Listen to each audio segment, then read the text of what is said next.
Welcome inside Bank of America Stadium for our first chat with new defensive coordinator Eric Washington. Eric, congrats. I know you've been in the building the last few days. So what have you been able to get done over your first week as DC? Well, I've managed to transition out of my old office and into the new space. I'm in the process. I've been working with Coach Rivera and talking about how we're going to configure the staff and just making plans, Bill, for our first meeting as a defensive staff and talking about how we need to be prepared to engage the players on April 16th. How do you need to be prepared for that? It's the most important date on the calendar right now.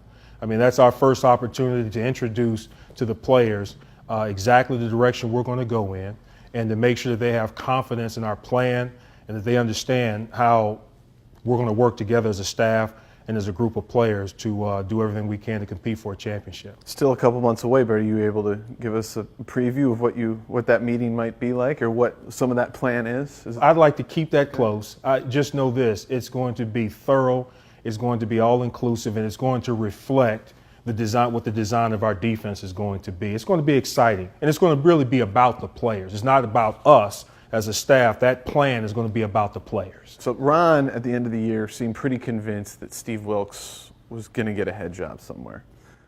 That put you in a bit of a difficult spot. So what was that decision-making process like for you, whether you go and you think that Steve might get a job and you might go with him somewhere, or to stay here? I'll say this. I was fortunate to be in that position. It's great to have options when you're a coach, or in any way, it's great to have options. Obviously, when Ron Rivera, who brought me to this organization, expresses a level of confidence in you in terms of moving into a role with more responsibility, you have to take a look at that. And then obviously my respect for Steve is there. I know Steve is going to be a fantastic leader. And so there were some things that were intriguing about that. But the fact that we have the players here in place, I understand and know this organization. I respect what it's all about. And also respect Coach Rivera. And that made the decision. Obviously, my family were dug in to the Charlotte community. So that really pushed me over the top in terms of deciding that I wanted to be here. Obviously, in back-to-back years, Ron loses his defensive coordinators, Sean McDermott and then Steve Wilks. You seem like you're on track to perhaps one day follow in their footsteps.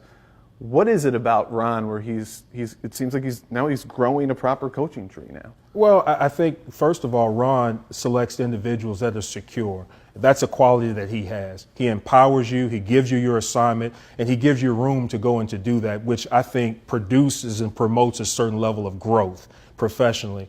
And I think one of the things that Sean and Steve brought to the table, I think they were given room to grow as position coaches, as coordinators, as assistant head coaches, and they took advantage of those things. So I think Ron starts identifying individuals who have a like-minded process, and he gives them room to do their jobs. Why are you ready for this role right now? Well, because number one, it starts with this. I think in any role you have to have a certain level of self-confidence. I'm a confident person. I believe I'm the right person for the job because I understand that this job, this assignment is not about Eric Washington.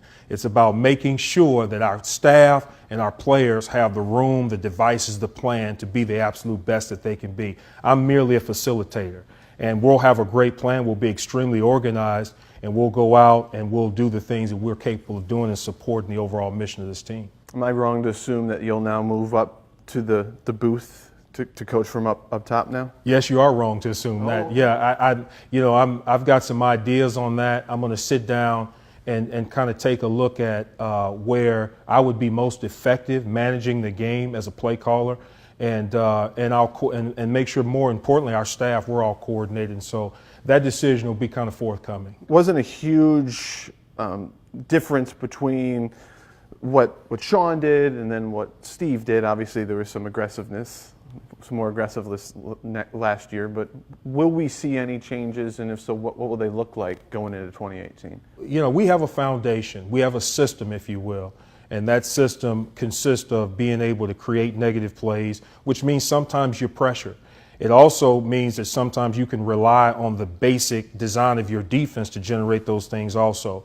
And so we'll sit back and look at what the offensive trends are, where we're strong personnel-wise, and then we'll come up with a sound, solid balance of attacking mentality in terms of adding an extra guy or letting our base foundation do the job for us. So that's we'll have to sit down and look at that like we've done all of the years that I've been here in the off season, and we'll come up with the best approach. You said something interesting to Max Henson last week about it. Towards the end of the year, you guys actually weren't pressuring as much as most assumed. Can you expand on that a little bit?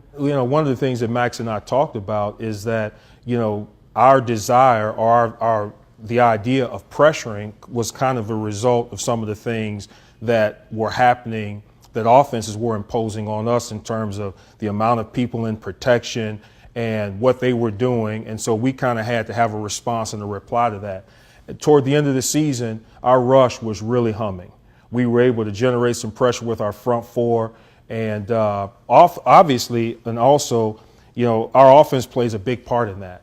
I mean, depending on where we are in the football game, if those guys are ahead, if we're playing from behind, some of those things will affect how you deploy blitzes and pressures. One of the big questions heading into this offseason is whether or not Julius Peppers will be back. First, I'm curious, how would you describe that bond that you guys formed starting a few years ago in Chicago? Just mutual respect. I have so much respect for JP's character. His talent is out of this world. We all know that. Those are obvious things. But the thing that I've been able to get close to is his character and his desire to be the best professional that he can possibly be, and to appreciate the impact and the influence that he has on the other guys in our position group and in our locker room. I have an immense amount of respect for that. And so that started before I got here. I was so excited that he was going to join us, and he did a tremendous job last year.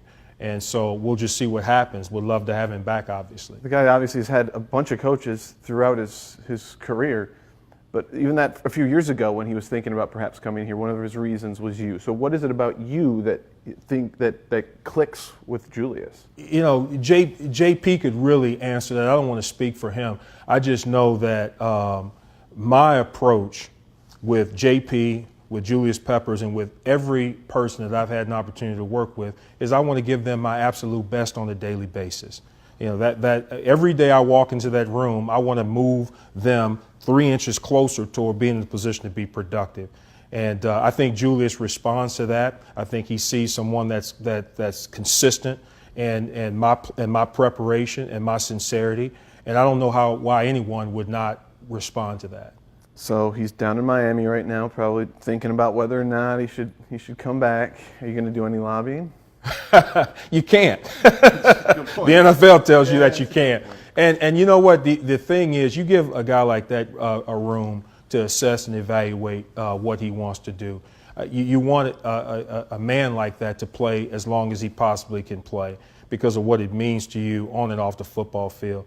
And you give him room to look at what he wants to do and to make those decisions. And I'm hopeful, and I'll respect whichever direction he decides to go in.